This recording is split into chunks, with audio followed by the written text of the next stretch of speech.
Ya comentamos cómo Lutero fue excomulgado por allá de 1521 y 22, porque cuando publicó las tesis en 1517, él no tenía la menor intención de salirse de la iglesia. Él quería reformar su iglesia, él era un sacerdote católico. Estaba protestando contra lo que él consideraba los abusos de algunos monjes. Sin embargo, ya vimos que en las discusiones y en el ahondar en la Sagrada Escritura, todo se hizo más delicado, más controversial, y entonces Lutero es excomulgado.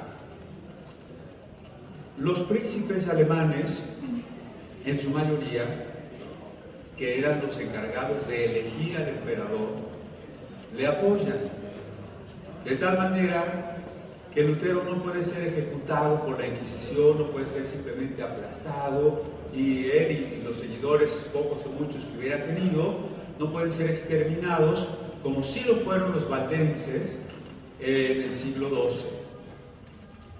Entonces, lo que sucedió es una división, un cisma importantísimo en el cristianismo. No era el primero.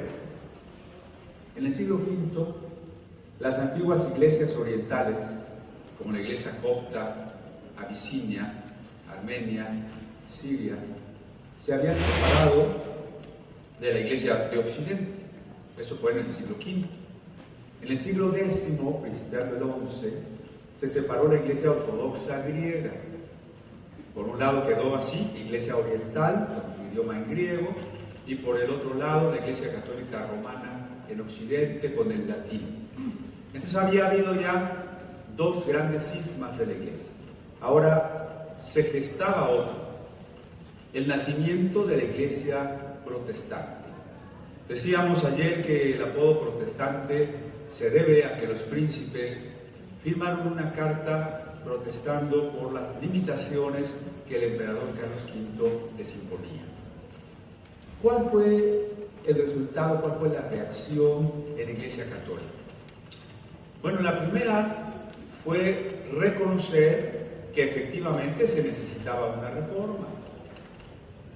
Y la Iglesia intentó, por otros caminos, realizar esa reforma con algunos cardenales famosos que tenían pues capacidad, erudición y pues una moral un poco más elevada que la mayoría. Sin embargo,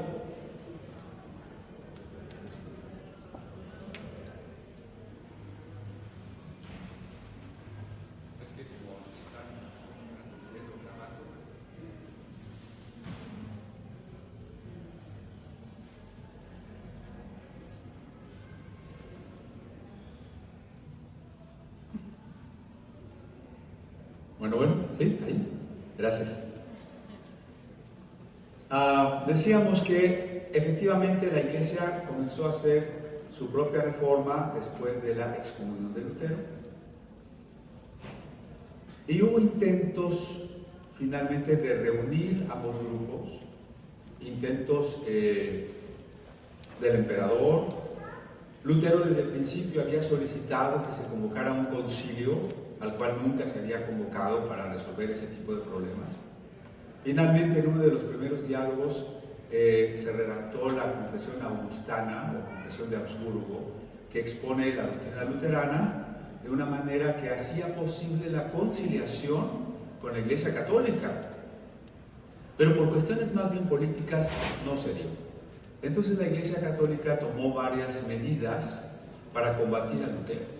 En primer lugar, ahora sí convocó a un concilio, aunque no lo hizo a petición de Lutero y no invitó a Lutero, ni a los teólogos luteranos, sino solamente a la mayoría de teólogos y sacerdotes de la zona de Italia que estaban en desacuerdo con Lutero. Esto se realizó en la ciudad de Trento y se inició en el año de 1545. Es el famoso Concilio de Trento. En él, como se suponía en el derecho canónico, la reunión de todos los obispos tenía la autoridad para decidir la doctrina, para conciliar precisamente la doctrina. Sin embargo, pues no se concilió nada en relación con los teólogos reformados. Por el contrario, se tomaron, decía yo, algunas decisiones como: vamos a determinar que los libros discutidos o apócrifos no son apócrifos. Si Lutero dice que son apócrifos, nosotros vamos a decir que son canónicos. Y entonces se decide que esos libros de los que hablamos hace rato, Macabeos, Judith, Eclesiástico, se llamen deuterocanónicos, es decir, del segundo canon.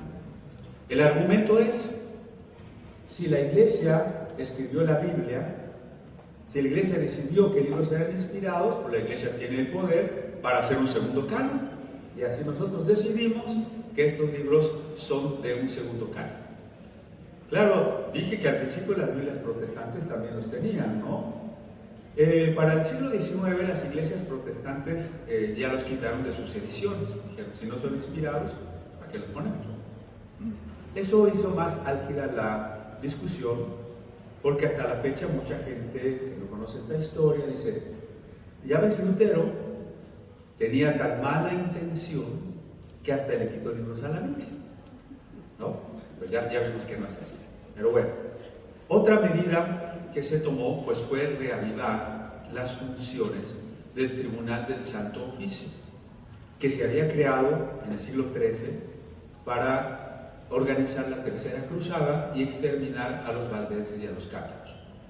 Después, la Inquisición, que era romana, fue pedida por la reina Isabel la Católica para hacer también una Inquisición española que persiguiera a los judíos conversos al catolicismo que en secreto seguían guardando el judaísmo. Ahora la Inquisición tenía una nueva tarea en el siglo XVI: extirpar el protestantismo.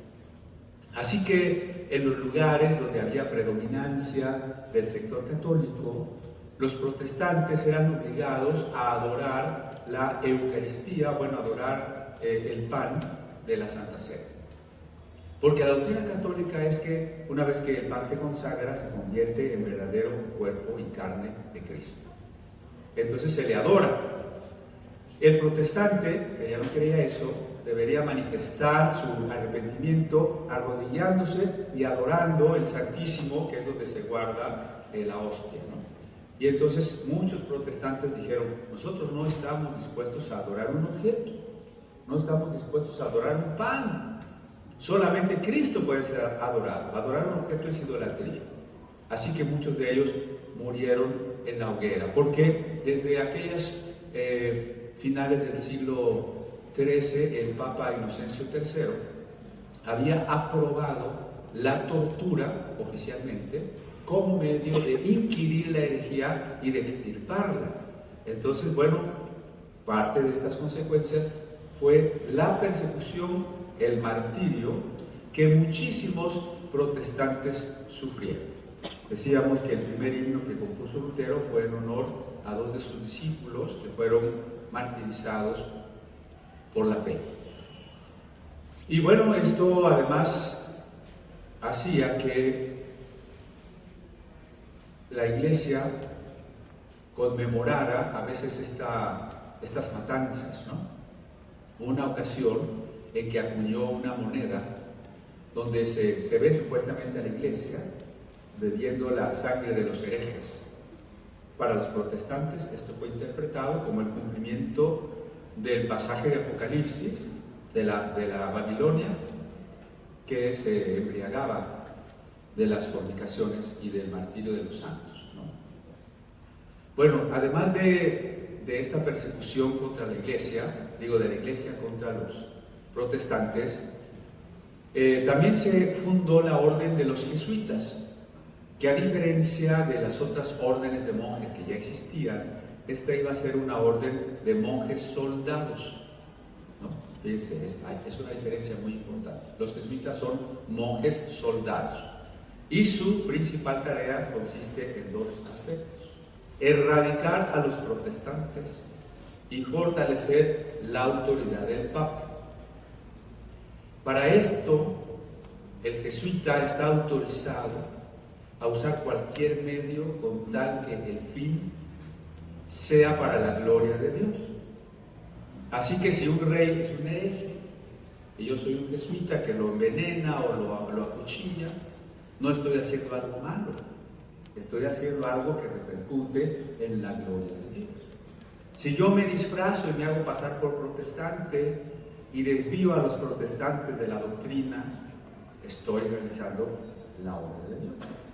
Entonces la principal tarea y la primera tarea de los jesuitas fue acabar con el protestantismo, fortalecer el catolicismo en los países donde la reforma fue ahogada en sangre, especialmente estoy hablando de España, de Francia y de Italia.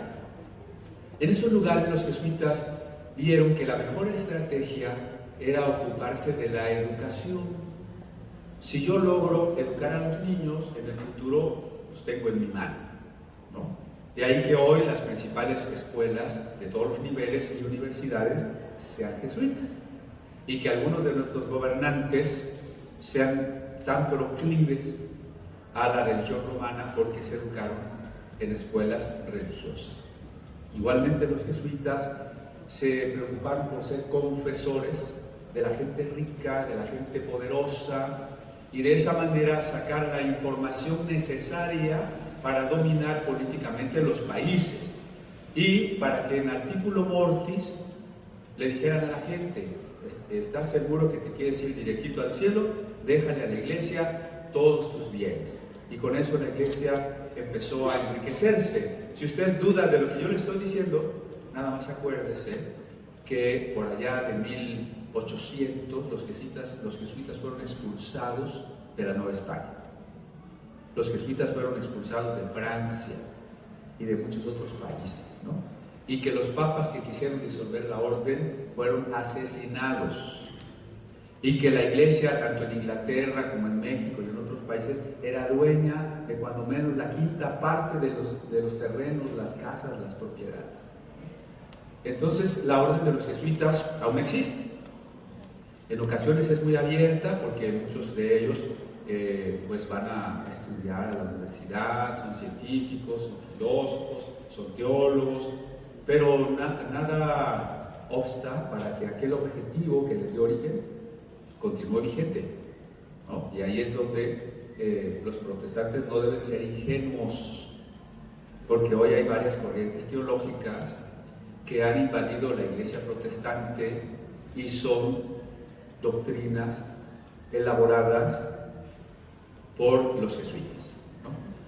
Bueno, entonces pues todos los protestantes por decreto de la iglesia quedaban excomulgados, estaba autorizada su persecución. Se elaboró el Index Librorum Prohibitorum et Expurgatorum, es decir, el catálogo de todos los libros y autores que estaba prohibido leer o poseer bajo pena de excomunión y, por supuesto, de ser torturado o de ser ahorcado o quemado en la hoguera. Esto se llamó la Contrarreforma y fue, en primer lugar, la recuperación a través, muchas veces, de las armas del sur de Alemania, de España, decíamos, de Francia y de Italia, y el envío de misioneros, la mayoría también jesuitas, a tierras nuevas, a América, a la India, a China, a los Japones. De hecho, aquí llegaron misioneros jesuitas, aunque llegaron de otras órdenes también, ¿no? Franciscanos, mercedarios, agustinos. Pero los jesuitas pues eran la avanzada y sobre todo tenían la consigna de hacer una especie de sincretismo con las religiones a donde llegaban para lograr ese puente, ¿no?, entre el Evangelio y las creencias que ellos encontraban en esos lugares. En México, resultado de la Contrarreforma, lo decía Octavio Paz, somos hijos de la Contrarreforma, aunque suene feo.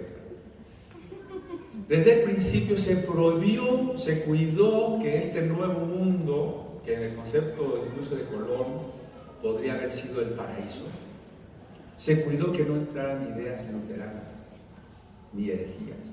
Así que el segundo arzobispo de la Nueva España, Alonso de Montúfar, promulgó un edicto en el que prohibía las traducciones de la Biblia a lenguas vernáculas y la entrada de Biblias al virreinato. Un decreto que se confirmó 20 años después, cuando se estableció el Tribunal de la Inquisición de la Nueva España. El primer inquisidor general, Pedro Moya de Contreras, también hizo aquel famoso edicto contra la herética pravedad, de que nadie sea osado de tener las Biblias en idiomas del pueblo, ¿no? Entonces, bueno, aquí en México seguimos sufriendo las consecuencias de la contrarreforma. Como la Iglesia decidió en el Concilio de Trento, o confirmó, mejor dicho, las prohibiciones anteriores que había hecho Isabel la Católica, que había hecho Jaime I de Aragón, que había hecho el Concilio de Tarragona, que no se podía leer la Biblia por el pueblo. Trento lo confirmó y entonces dice: la gente simple e idiota, vamos a hacer herejías si nos dan la Biblia, así que no les podemos dar la Biblia. Y hay que no hubo una preocupación porque el pueblo en general aprendiera a leer y escribir. Y entonces en un país como el nuestro llegamos al siglo XX con un 80% de población analfabeta. Estoy hablando de los tiempos de Cárdenas, ¿no? Y llegamos al siglo XXI con más de 10 millones de mexicanos analfabetas y con 40 millones de mexicanos analfabetas funcionales. Es decir, que se supone que saben leer, pero no leen. Y si leen, no entienden. Mientras que para principios de 1600, en Noruega, Suecia, Holanda, Finlandia, Alemania, Dinamarca, la mayoría de la gente sabía leer y escribir. ¿Por qué?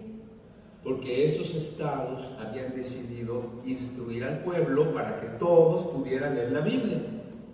¿Ven? Qué importante, qué diferencia tan grande.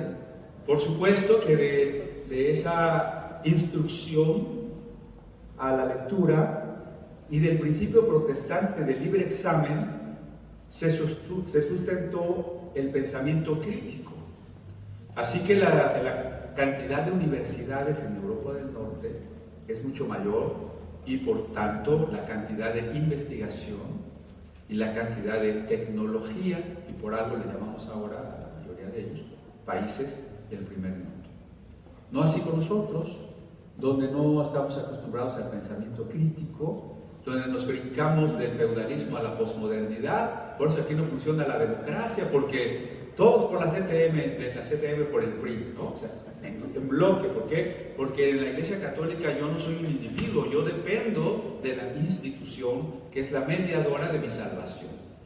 Entonces somos un país analfabeto, somos un país atrasado, somos un país sin ética individual, porque en todo caso era el confesor, el guía de conciencia, quien me tenía que decir lo que hacer o lo que no hacer. No así en el postulado protestante, repito, del libre examen. Y eso nos afecta en muchos sentidos, Nos afecta hasta como Museo de la Biblia. ¿Por qué como Museo de la Biblia no tenemos los recursos y las Biblias que puede tener un Museo de la Biblia en Estados Unidos? Porque somos hijos de la contrarreforma, ¿verdad? Bueno, ahora, ¿qué otras consecuencias?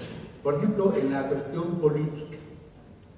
El emperador Carlos V, que era el que vivió todas estas cosas, no hablaba alemán, aunque era emperador de Alemania, pero también era emperador de Flandes, Sicilia, Cerdeña, los Países Bajos, España, Nueva España. Pero él era más español, él hablaba español, no hablaba alemán. Y él era nieto de Isabel la Católica.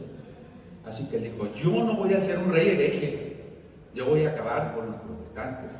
Y cuando se pudo desembarazar un poco de su lucha contra el peligro de los turcos o contra el rey de Francia, entonces se dedicó a invadir los estados protestantes. Así que tenemos el siglo XVI y XVII, siglos llenos de guerras, de un sinnúmero de muertes en esos enfrentamientos, tanto de católicos como de protestantes, porque la mayoría de los grupos protestantes creían en la guerra. Es decir, los luteranos también tenían sus ejércitos, los calvinistas tenían sus ejércitos, los zwinglianos tenían sus ejércitos y los católicos los tenían, ¿no? Bueno, se diga los anglicanos. Entonces, bueno, por eso era posible que se pelearan y se mataran unos a otros, ¿verdad? Si Carlos V no pudo acabar con el protestantismo, decíamos, es por el poder de la unión y de la fe de los príncipes alemanes. Pero sí sucedió algo muy curioso. Hay una frase latina que dice cuius regius eius religius. Quiere decir, cada quien tiene la religión que tiene su rey. ¿Sí? ¿Por qué? Porque si el príncipe de este lugar decide ser católico, toda la población tiene que ser católica. Y si el rey decide ser protestante, pues todos los súbditos son protestantes. Bueno, esto agrava o distorsiona la reforma. Para Lutero, el encuentro con Dios es un encuentro personal, ¿no? Es una fe que confía, valga la redundancia, en Cristo directamente, vivencialmente. Pero si yo soy protestante, porque mi rey es protestante, entonces quién sabe si yo he nacido de nuevo o no. Y es lo más probable es que no. Por lo pronto, alguien puede acostarse católico y despertarse protestante, porque hubo un cambio allá en las altas esferas, ¿no? Por ejemplo, Enrique IV de Navarra era protestante y estaba luchando en Francia contra los católicos, pero luego los católicos le dicen, mira, si te pasas de nuestro lado, te entregamos París. Y está aquella famosa frase que dice Enrique, París bien vale una misa, y se hace católico, ¿no? Entonces el problema es ese, ¿no? La gente es católica o protestante porque el rey lo es, o sufre el martirio o se cambia de ciudad, no hay otro camino. Pero insisto, el problema es que mucha gente va a ser protestante por tradición, es decir, porque sus papás no fueron, porque sus abuelos no fueron. De ahí que en estos países que fueron la cuna del protestantismo, hoy sean prácticamente países post-cristianos. Las iglesias están vacías, la gente prefiere ser musulmana, ser nueva era o ser cualquier otra cosa, ¿no? Es impresionante, o sea, la inmoralidad de Holanda o de Dinamarca o de Suecia es peor que la de México. Entonces, se debe en parte a eso, ¿no? A que no hubo la conciencia de que se requería un nuevo nacimiento. Otra de las consecuencias dentro del propio protestantismo es que por su naturaleza, al postular el sacerdocio universal de los creyentes y al poner a Cristo en el centro como cabeza de la iglesia, pues el protestantismo no puede tener un papa, o no debería tener un papa, aunque algunas denominaciones tienen sus sabritas, o sea, sus papitas, ¿verdad? Pero por su naturaleza no debería, así que también era consecuente que cada quien empezara a formar su propia iglesia, lo que no era lo más deseable, pero así sucedió. Por lo pronto, y al mismo tiempo que Lutero, Zwinglio, más humanista que Lutero, hizo también la reforma. Se plegó en un principio a los postulados luteranos, pero luego hubo un desacuerdo en torno a la cena del Señor. Lutero negaba la transubstanciación, es decir, que el pan se convirtiera en cuerpo de Cristo. Sin embargo, no superó del todo la idea, la cambió por la consubstanciación. Es decir, el pan sigue siendo pan, pero está presente el cuerpo de Cristo. ¿Sí vemos la diferencia? En la postura católica, el pan deja de ser pan y es cuerpo de Cristo. En la postura luterana, el pan sigue siendo pan, pero está presente el cuerpo de Cristo. Zwinglio dice, no puede estar presente el cuerpo de Cristo, porque un cuerpo no puede estar en dos lugares al mismo tiempo. Muy lógico, Zwinglio, ¿no? Y entonces nunca se ponen de acuerdo, y aunque al principio fueron amigos, ya sus últimas cartas son casi de anatemizarse y excomulgarse el uno al otro. Zwinglio muere en la batalla contra los cantones suizos católicos. Lutero muere también por allá de 1546, recién iniciado el Concilio de Trento, pero continúa el surgimiento de otros grupos protestantes. Por ejemplo, la Iglesia de Inglaterra. Hay quien quiere simplificar la reforma y dice, sí, Lutero se separó de la Iglesia Católica para casarse con una monja. Primero, efectivamente Lutero se casó con Catalina von Bora, que había sido monja, pero se casó 8 años después de las 95 tesis. Entonces no se separó para casarse con una monja. Ahora, si hubiera sido esa la razón, ¿por qué lo siguen tantos países de Europa? Ya ni el padre Amaro. O sea, eso no es razón para que haya una reforma y para que muchos reyes y príncipes cambien, ¿verdad? Entonces, no es una explicación.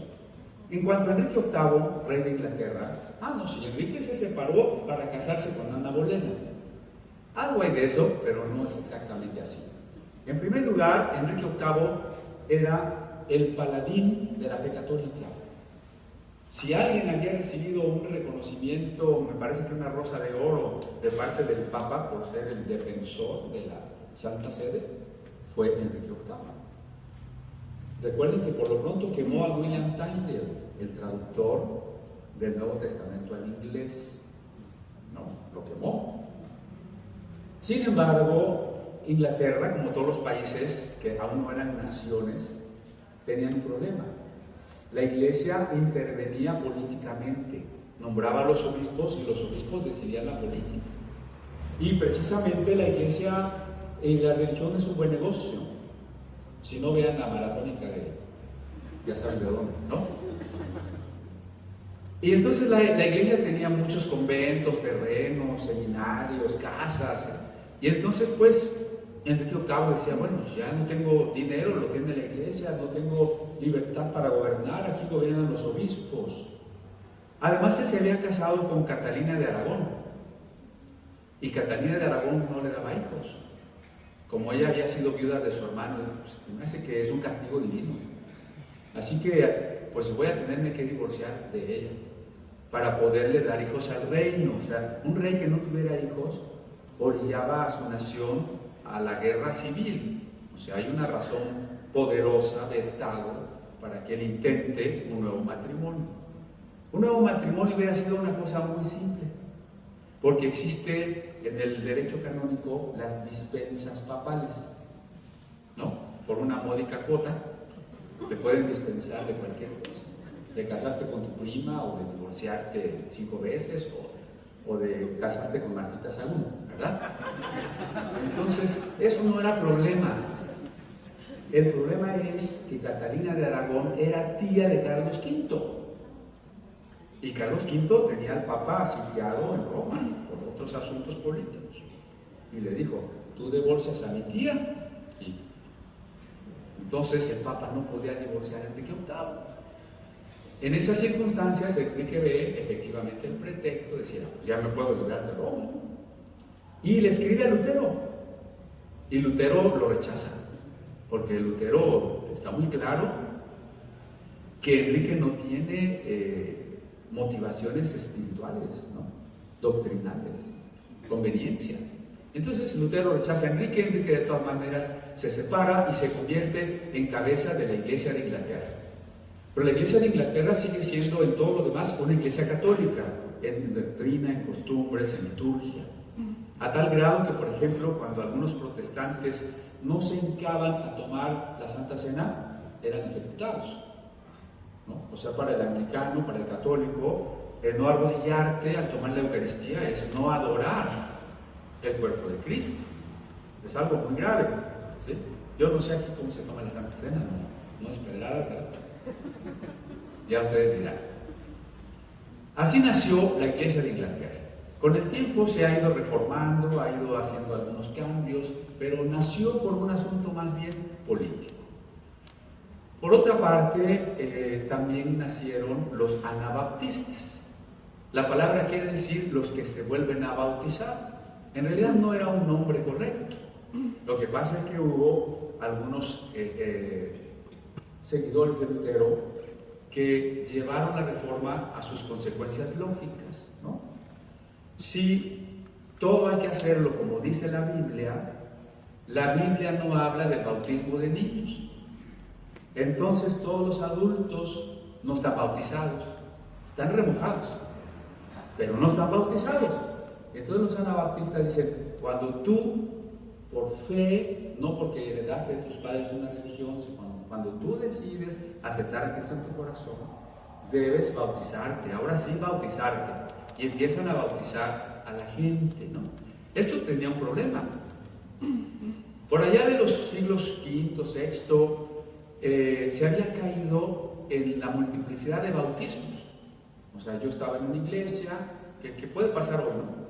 ¿Usted, hermano, de dónde viene? De una iglesia pentecostés. Ah, no, aquí somos bautistas, se tiene que volver a bautizar, ¿no?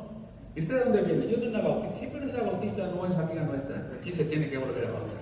Y entonces la gente se bautizaba mucho tiempo. Entonces el emperador Justiniano declaró pena de muerte para el que se bautizara por segunda vez. Cuando los anabaptistas empezaron a bautizarse, según ellos por primera vez, según los católicos por segunda vez, pues empezaron a ser ejecutados. La iglesia anglicana, la iglesia luterana y la iglesia calvinista los mataba, ¿no? Y muchas veces la muerte era por ahogamiento. Se les amarraba una piedra y se les echaba al río, en una parodia del bautismo, ¿no? Los anabaptistas fueron un grupo radical que en una de sus ramas pensó que si Lutero dijo que todos somos sacerdotes, por tanto todos somos iguales, no tiene que haber señores y siervos. Y ese fue el origen de la guerra campesina con Tomás Manso, ¿no? Y la otra parte, la parte extática, la parte más mística, que empezó a creer en revelaciones, que no supo manejar los dones del Espíritu y los llevó a excesos. Entonces empezaron a recibir nuevas revelaciones, por ejemplo, la de que la nueva Jerusalén se iba a establecer en la ciudad de Münster. Y bueno, pues allá se fueron a vivir y tuvieron su profeta y fueron sitiados por el obispo católico. El profeta tenía muchas esposas y bueno, tuvo que ejecutar a todos los que se oponían a él. Finalmente, después de un sitio de una hambre terrible y enfermedades, todos fueron exterminados. No fue sino hasta después que vino un líder llamado Simón Meno, que volvió a un anabaptismo equilibrado, bíblico, y así nacieron los menonitas, ¿no? Estamos todavía en el siglo XVI. Es decir, la reforma también tenía sus riesgos. Esa libertad, y qué bueno que tengamos libertad, pero puede ser también usada de manera equivocada, ¿no? Los anabaptistas tuvieron grandes logros porque fueron más radicales, pero tuvieron esos dos extremos, ¿no? El de la lucha armada y la otra rama que con Simón Meno confirmó como una doctrina principal el que el cristiano no puede ir a la guerra. Entonces, por ejemplo, un luterano puede ir a la guerra, un menonita no puede ir a la guerra. Esa es una discusión que seguramente pues algún día hay que tener, ¿no? También hubo otro grupo que fueron los congregacionales. Ellos entendieron que no se trataba de que la iglesia dependiera del Estado. Por ejemplo, cuando Casiodoro de Reina huyó de España, se fue a Suiza. Y allí estaba Calvino, ¿no? Pero Calvino había aprobado la quema del doctor Miguel Servet. Y entonces dice Casiodoro, bueno, pues yo no soy calvinista y también me van a quemar. Y literalmente dice, salté de la sartén para caer en la lumbre y mejor se va a Londres, ¿no? En Inglaterra ha ascendido al trono la reina Isabel I, hija de Ana Bolena, que afirmó el protestantismo y le autorizó a Casiodoro ser pastor de una iglesia de refugiados franceses y españoles. Pero era necesario eso, que el rey diera la autorización, que se le prestara el templo y que se le diera un estipendio por parte de la corona. En cambio, los congregacionales dicen, la iglesia no tiene por qué depender del Estado. Hasta la fecha la iglesia luterana depende del Estado. O sea, usted cuando paga sus impuestos también dice de qué iglesia es y parte de sus impuestos se dan a esa iglesia. Pero los congregacionales y puritanos dicen, el que debe ir a la iglesia debe ir porque él quiere. Y el gobierno no puede gobernar la iglesia. La iglesia la tenemos que gobernar nosotros. En ese contexto, pues Calvino sale de Francia, es invitado por Farel a Ginebra y comienza un nuevo momento, un segundo momento de la reforma, ¿no? Toda la rama que va a ser puritana. Y toman muchas ideas de la rama congregacional. Es decir, es la iglesia la que debe elegir sus ancianos y sus pastores, no el gobierno. Aunque la iglesia, de ser posible, tiene que guiar a la sociedad. Por eso es que Calvino y los cristianos de Ginebra logran el gobierno de Ginebra y establecen pues las leyes, ¿no? Leyes pues para los no cristianos un poco duras, ¿sí? Por ejemplo, un beso entre los no casados son creo que 10 latigazos, así que yo no sé cuánto debe usted. El adulterio pues, es pena de muerte, ¿verdad? Tanto luteranos como calvinistas también creían en brujos y brujas, y también llegaron a matar a algunos. También se destruyeron órganos, imágenes, templos, todo lo que fuera del antiguo culto. Y habría que vestirse de blanco y de negro. Los colores que representan placer, alegría mundana, son pecado, ¿no? Todas las, bueno, hemos visto los dibujos de las vestimentas puritanas, ¿no? Obviamente hay puritanos que se van a Inglaterra y allí en Inglaterra sufren persecución y ellos son los que llegan en el Mayflower a lo que hoy es Estados Unidos. Entonces, bueno, esta consecuencia es que la iglesia protestante empieza a dividirse en muchos grupos que, aunque sostienen cosas esenciales en común, como la salvación por gracia por medio de la fe, la autoridad de la Biblia, la doctrina de la Trinidad, la resurrección de los muertos, en otras cosas tienen grandes diferencias. Y esas diferencias, a veces geográficas, a veces por el fundador, a veces por la doctrina, van dando origen a muchas denominaciones. Pues, las históricas, o que llamamos históricas, nacen básicamente en el siglo XVI y XVII, es decir, el presbiterianismo, los bautistas, que no son los anabautistas, los bautistas son del siglo XVII, los anabautistas, menonitas, los congregacionales, los anglicanos, los luteranos, etc., ¿no? Consecuencias económicas, no sé hasta dónde tenga razón un sociólogo llamado Max Weber. Él dice lo siguiente: la ética protestante, que exige la responsabilidad individual, hace que el cristiano sea más trabajador, porque en la Edad Media la salvación es morirnos e irnos al cielo. En Lutero la salvación empieza cuando yo me encuentro con Cristo, cuando Cristo me encuentra, ¿no?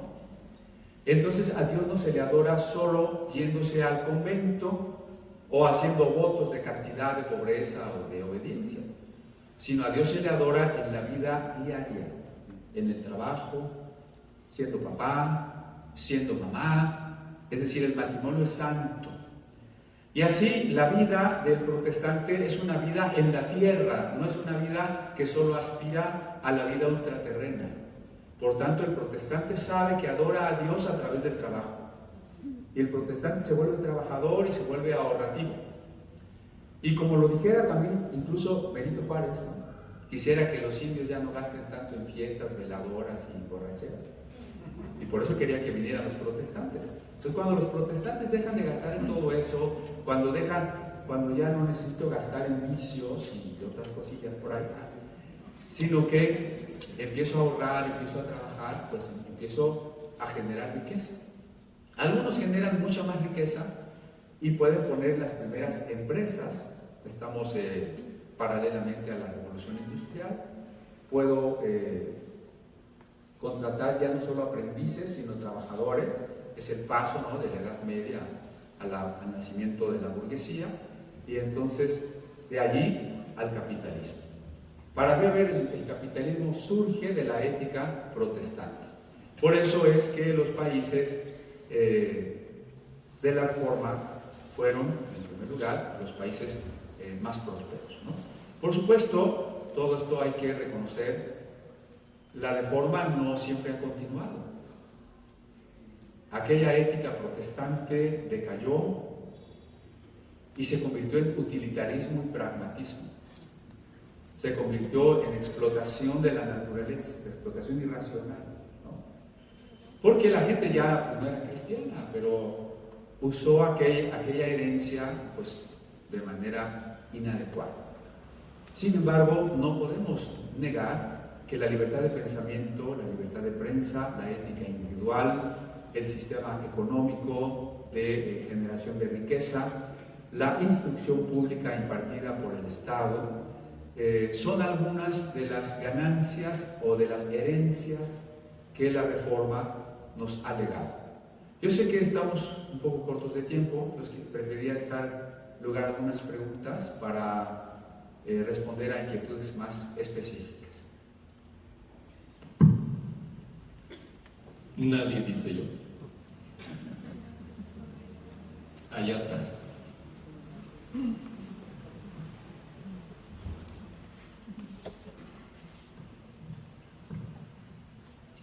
Pues primero de nuevo gracias por esta amplia compartición, este amplio compartir de conocimiento y sabiduría que desde luego nos guía y nos da fortaleza y comprensión. Que curiosamente creo que comprender quiere decir más que una cuestión meramente intelectual, sino abrazar, comprender, que implica también el corazón. Por eso lo agradezco. A mí me interesa conocer un poco la cuestión de la teología protestante y la ciencia. Es muy clara la hermandad, y se nos ha dicho históricamente, de la ética protestante y el avance del capitalismo, y también que propició el avance científico. Pero se ha mantenido, al parecer, en todas las líneas del cristianismo, una división entre si eres científico, parece que tienes que ser materialista ateo y te alejas de la idea de Dios. Y si eres creyente, te alejas de la ciencia. Ahora que se hablaba de los jesuitas, yo estudié con ellos, y curiosamente nunca me dijeron, había una corriente entre los jesuitas que aún reconocían su origen medio turbio y siniestro, se alejaron de él, e incluso me decían, Lutero tenía razón, pero no lo podemos decir abiertamente en muchas cosas. Nos tenemos que quedar calladitos y por aquí nos vamos, pero ellos... Había una línea, sobre todo por un jesuita que fue prohibido por el Vaticano, que trabaja un libro maravilloso para mí, aunque difícil de leer, que es el Cristo cósmico, maravilloso, muy difícil.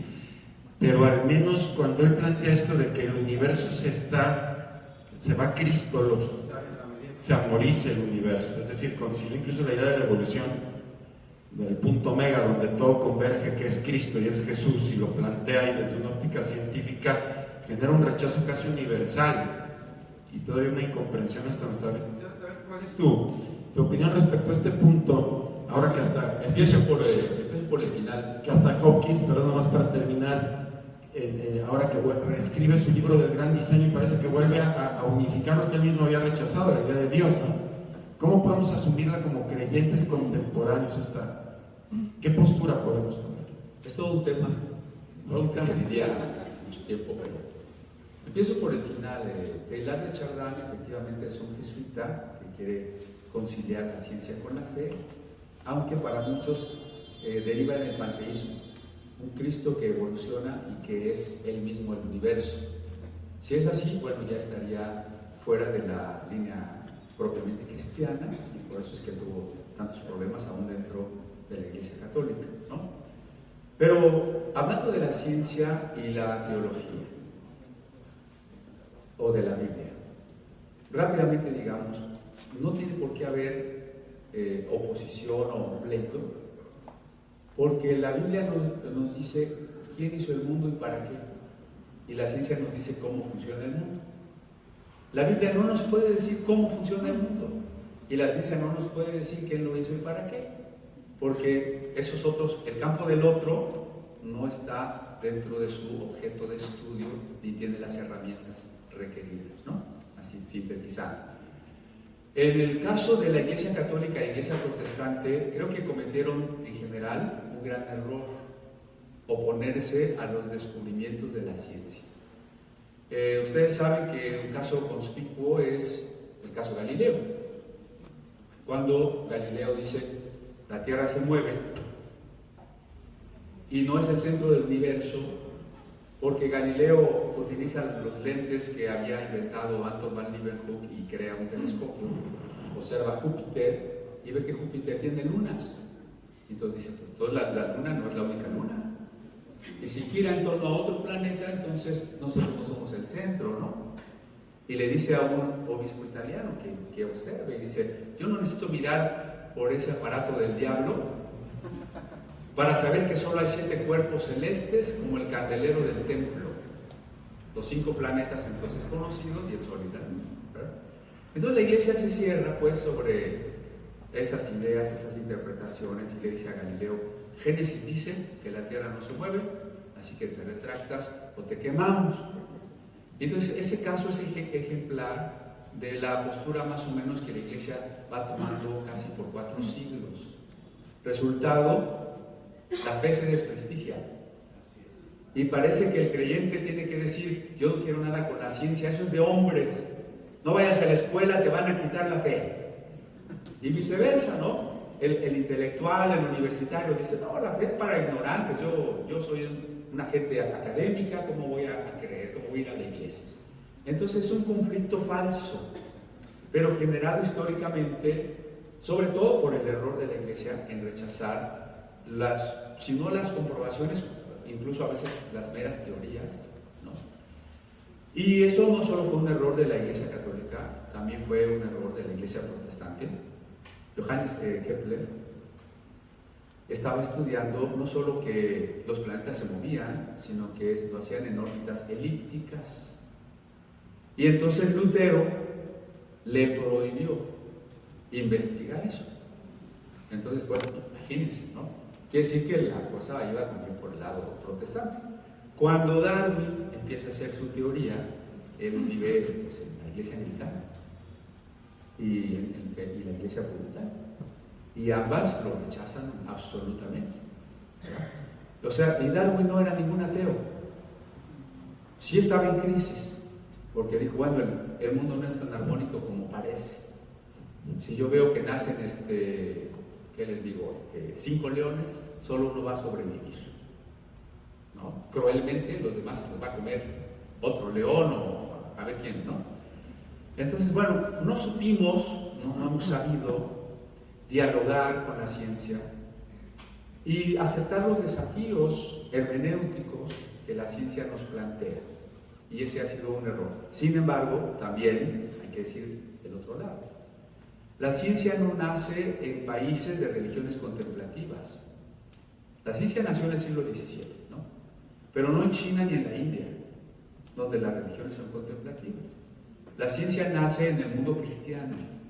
¿Por qué? Porque es el mundo cristiano el que concibe que la creación es distinta al Creador, que la creación es ordenada, como los 7 días del Génesis, por tanto es comprensible, está sujeta a regularidades y es la tarea del hombre, señor de la creación, entender cómo funciona la creación.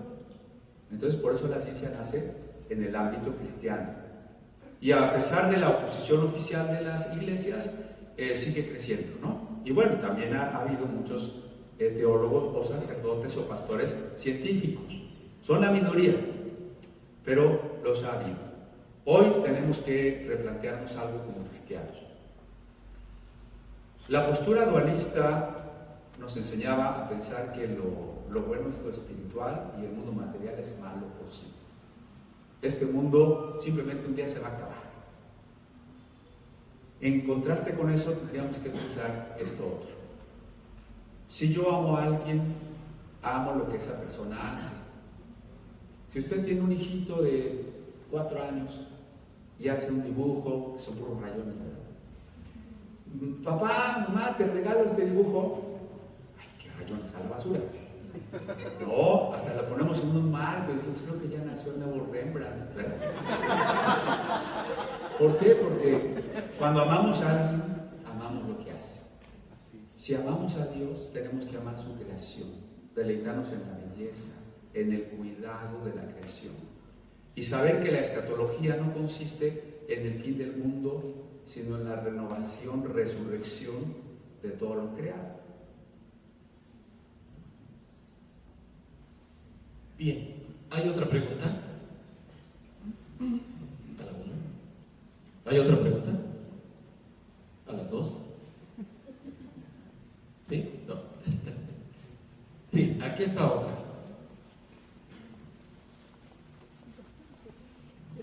Dios bendiga, hermano. Buenas noches.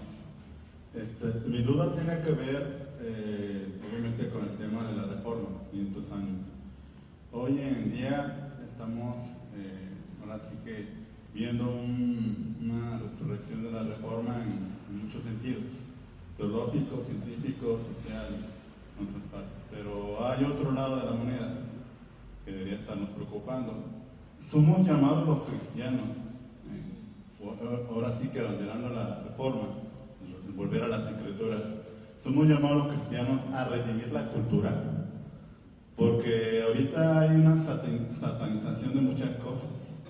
Dentro del pueblo cristiano hay pensamiento que demoniza en ciertos aspectos que el mismo Creador los puso para nuestro provecho, nuestro beneficio. Pero mi pregunta concreta es, ¿estamos llamados a redimir la cultura? Porque la cultura se puede extender en muchos ámbitos, ¿no? Por ejemplo, las artes. Hay quienes piensan que las artes son del demonio y hay quienes no. Pero debe haber algún punto de equilibrio que nos pueda dar una respuesta a esto.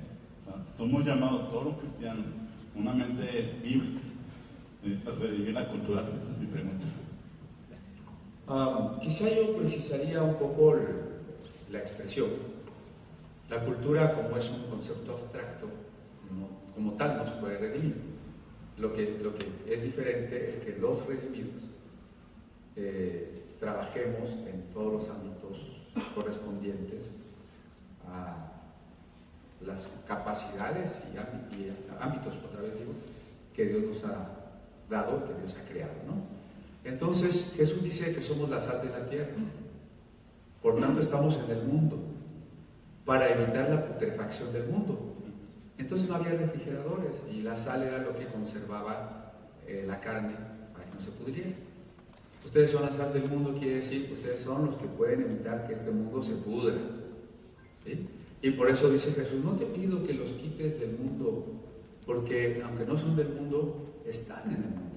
Y ese estar en el mundo es un estar viviendo la vida de Cristo, la expresión del señorío de Cristo. Y ese señorío de Cristo pues no tiene límites en lo que es válido, en lo que es legítimo. Por ejemplo, la palabra cultura tendríamos que acotarla porque hoy, con el relativismo, a todo se le llama cultura. La cultura del narco, la cultura de la muerte, la cultura de no sé. Entonces ya cultura no significa nada. Si significa tanto, no significa nada. Cultura es un término agrícola, ¿no? Que es cultivar, cuidar, mejorar. ¿Mejorar para qué? Para que esta semillita llegue a ser un árbol frondoso, lleno de fruto.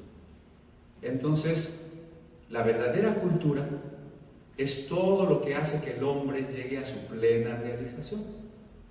De tal forma que lo primero que tenemos que definir es qué es el hombre y cuál es la plena realización del hombre. Porque solamente de ese parámetro podemos decidir lo que es verdaderamente cultura y lo que no lo es.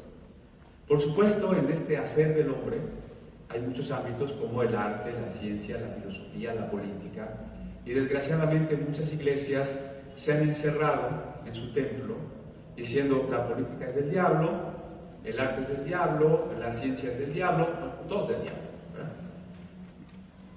Y entonces después se quejan de lo terrible que es la política, de lo mal que está la ciencia, de por qué está en manos de los incrédulos tal o cual cosa.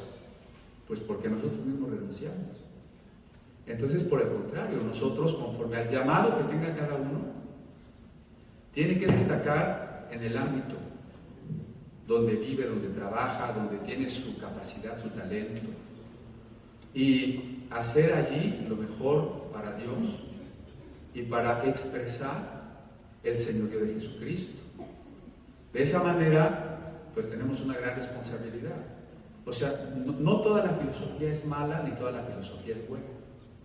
Tengo una gran tarea allí para discernir, ¿no? No toda la política se hace bien, ni toda la política se hace mal. Pues, si me toca ser político, o cuando menos opinar, necesito discernir. Y lo mismo en la ciencia, ¿no? A veces pensamos que la ciencia es una señora que opina o que cree o que no cree. No existe la ciencia así como tal, ¿no? Como universal, sino los científicos. Y sus teorías a veces son adecuadas, a veces no. Entonces, pues, una vez que el cristiano ha sido salvado, regenerado por Cristo, tiene ante sí la tarea de seguirse desarrollando como hombre integral, de cuidar su cuerpo, su mente, su intelecto, su madurez de carácter y principalmente su espíritu, pero es integral. Y si él es integral, entonces su participación en el mundo es integral. No vamos a imponer, sí debemos tener mucho cuidado. Hay quienes creen que debe haber un partido político cristiano. Hay quien se imagina que si fuera un presidente cristiano haría que todos fueran cristianos o que hubiera 10 cristianas. No podemos imponer la libertad de cultos, el respeto a la tolerancia, es muy importante desde el punto de vista bíblico. La fe no se puede imponer porque entonces no sería fe. El amor no se puede imponer porque entonces no sería amor. Lo que podemos hacer es testificar, sembrar, ser ejemplo, proclamar, responder apologéticamente, pero sobre todo servir y servir. Y entonces a través de esa vida, pues que para todos va a ser diferente, ¿no? Porque unos son ingenieros, otros médicos, otros políticos, otros obreros, otros campesinos. Eso no importa. En ese lugar donde estamos tenemos que ver qué es realmente cultura, qué realmente abona a la plena realización del hombre conforme al ejemplo que es Cristo, conforme a la meta última que es el matrimonio amoroso entre Cristo y la Iglesia. Pastor, una pregunta más. Es claro, me ha quedado claro durante estas semanas que hemos estado escuchando diferentes conferencias que es necesario seguir reformando algunas cosas, ¿no? No toda la reforma no está concluida. Mi pregunta es, bueno, ya respondió una parte en la pregunta anterior, pero como instituciones particulares de las denominaciones, ¿cuál considera usted que sería la forma más cristiana o prudente de llevar a cabo reformas sobre ciertas ideas o costumbres o interpretaciones que se tienen para que sea de edificación y no de división, ¿no? Porque, bueno, la reforma de Lutero trajo muchos problemas también, lo acabamos de ver, ¿no? ¿Cuál sería la postura de alguien que ve que es necesaria una reforma en ciertos aspectos para que pueda ser de edificación? Gracias. En la medida en que reformar significa también poner una cosa en su estado original. Imaginémonos a la iglesia como un edificio, y es una figura que usa mucho Pablo, ¿no? Nuestra tarea como reformadores no es derribar los cimientos que los otros han echado. Ustedes, dice Pablo, están edificados sobre Cristo, la piedra angular, y el fundamento de los apóstoles y profetas. Entonces hay que reconocer lo que no debemos perder ni descuidar en tanto que fundamentos, que son básicamente la experiencia de conversión y nuevo nacimiento como la entrada al reino de los cielos, la llenura del Espíritu Santo como la única forma de vivir el cristianismo, la autoridad de la Sagrada Escritura como la única forma de conocer y crecer en el conocimiento de Cristo. Ese es nuestro fundamento.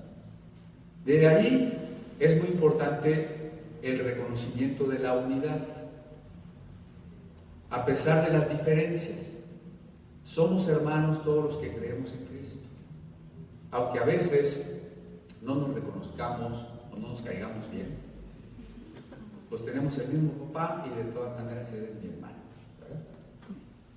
Entonces es como las tribus de Israel, los danitas, los judíos, los rubenitas, los gaditas, pero finalmente todos pertenecen a un pueblo. Entonces respetemos a la otra tribu, trabaje cada tribu en su territorio si quiere, pero reconozcámonos como un solo pueblo, ¿no?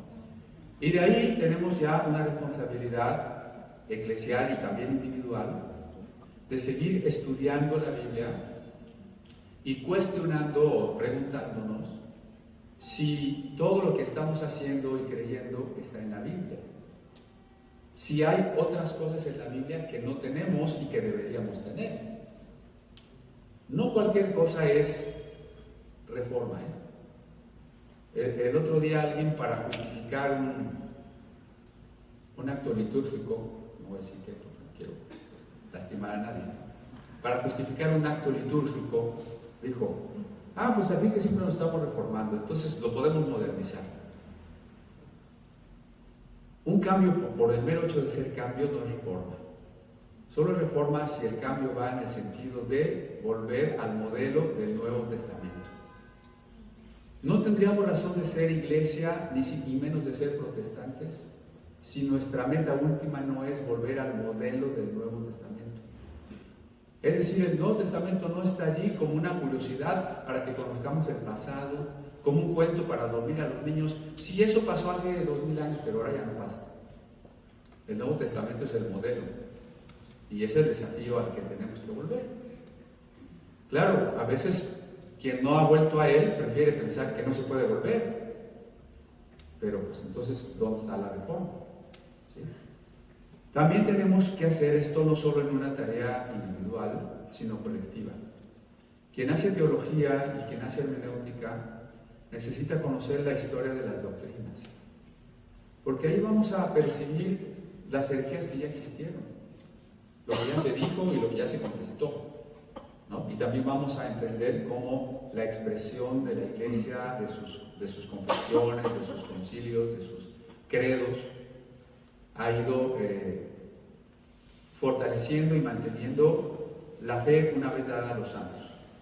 Pero también de manera viva, toda postura teológica debe someterse a la controversia para que o se corrija o se enriquezca y sea una expresión del cuerpo de Cristo, de la sujeción que debemos al conjunto de los ministerios. No hay una cabeza humana, pero la cabeza que es Cristo se manifiesta en el colegio de los ministerios, que tienen una autoridad no formal, no por el cargo, sino espiritual, en la medida en que hablan la palabra de Dios y son ejemplo de la grey. Entonces, es una tarea, ¿no?, que requiere estudio, meditación, controversia, reconocimiento del otro, reconocimiento de la historia, todo eso. Pero, ante todo, la guía y control del Espíritu Santo en nuestras vidas. Bien, tenemos otra aquí. Muchas gracias. Tomando la antepenúltima pregunta y un poco de esta última explicación que usted nos da, ¿considera usted en ese ejercicio sano de unir, ¿no?, el pensamiento científico y todo lo que nos pueda llegar a aportar como cristianos, ¿considera usted peligrosa esa unión al punto en el cual surgen posturas como una postura creacionista, evolucionista teísta, perdón? ¿Cómo lo pudiera usted definir y hasta qué punto se puede conciliar incluso con la historia, lo que usted está mencionando, ¿no? Cosas que ya se han postulado, que ya se han de alguna manera definido como herejías incluso? Bueno, aunque creo que en el fondo son dos preguntas, pero si es peligroso, sí, todo es peligroso y siempre es peligroso. Por eso el relato de la tierra prometida es: esta tierra es tuya, nada más que hay gigantes, ¿no? Entonces, frente a los gigantes, te desanimas o le entras, ¿verdad? Entonces, siempre va a haber gigantes, siempre va a haber peligros. La tierra no se nos da sin la lucha. Precisamente por eso la importancia de una verdadera entrega al Espíritu Santo. Porque nada va a funcionar en el cristianismo, ni el gobierno, ni la doctrina, ni la liturgia, ni la ética. No funciona por reglas, sino por la guía del Espíritu Santo. Porque es como el viento, sopla de donde quiere y no sabes de dónde viene y a dónde va. Pero sí, efectivamente, la ciencia y la teología tienen que estar en un diálogo. La palabra unión, pero con mucho cuidado. O sea, no podemos pretender unión en la metodología, en los objetos de estudio, pero sí una unión en el sentido de que decía Godofredo Leibniz, ¿no? Si hay una unidad racional del conocimiento, si existe una totalidad de lo real y todo conocimiento posible tiene una unidad ontológica última, entonces podemos hablar de unión de todo tipo de verdad o conocimiento. Pero el diálogo, sobre todo, es importante porque, miren, por ejemplo, pensamos en la teología. A veces se lee el Génesis y pensamos que Dios creó el universo como lo vemos hoy. Eso sería posible pensarlo en el siglo pasado, antepasado, cuando no sabíamos que las estrellas estaban caminando. Dios puso ahí las estrellas y allá han estado desde que el mundo existe. Cuando descubrimos que las estrellas están caminando, pues algún día tuvieron que estar juntas. Y entonces ya nos plantea una nueva pregunta también teológica: ¿cómo fue el principio del universo? ¿No? Y pues si sabemos que los continentes se están separando, que ahora hay montañas que antes no había, que hay estrellas que flotan y desaparecen, entonces sabemos que la creación ha cambiado y que es muy difícil que se parezca la creación hoy a la creación en su origen. Eso nos plantea desafíos teológicos, ¿no? O, por ejemplo, la teoría de la relatividad nos dice que el espacio y el tiempo no son categorías absolutas, como se supuso en la física clásica. Entonces, ¿cómo afecta eso a mi definición de los atributos divinos? Si el tiempo no es una categoría absoluta, ¿qué es la eternidad? Y si el espacio es relativo, ¿qué es la omnipresencia? ¿No? Pues son ejemplos ahí a pesar de que no va a haber prácticamente afirmación científica que no pueda yo analizar desde la preocupación última. ¿Cuál es la diferencia entre la ciencia y la teología?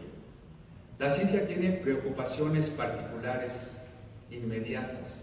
La teología solo tiene una preocupación última.